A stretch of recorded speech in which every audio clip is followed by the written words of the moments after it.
I think people are naturally attracted to fire. There's a fascination and there's a power about fire, and that provides a real opportunity to actually understand it. So rather than treat it as some sort of supernatural, inexplicable force, we can actually use that fascination to learn more about it.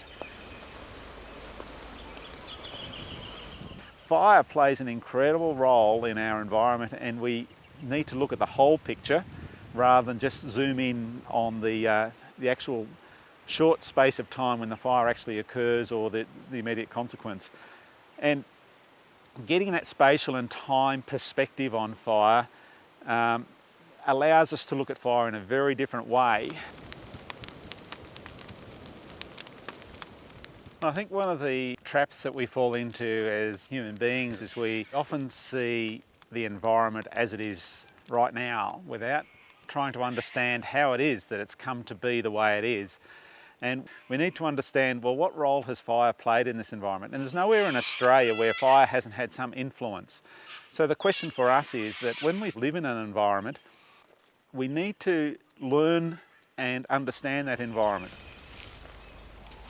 Just realising that fire is an incredible and inextricable part of that environment has to be a realisation and an admission we need to make. We have to actually take a very active personal role in this. In the same way as if we want to make a new friend, we learn as much as we can about their personality. We learn as much about what their behaviour is likely to be under certain circumstances.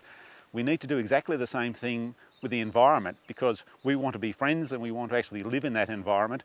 We need to learn about it, know what its behaviour is, and know what to expect under different circumstances. It's really no different.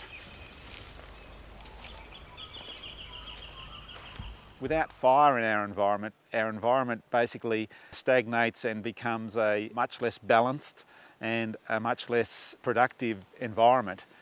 So rather than looking at the moment that the fire has occurred, we need to look at fire as part of an environmental process over decades and centuries. It's a fire regime that we ought to be looking at. It's part of what living in the environment means. It's not about providing ourselves an armoured suit. It's not providing some high level of protection to isolate ourselves from that environment.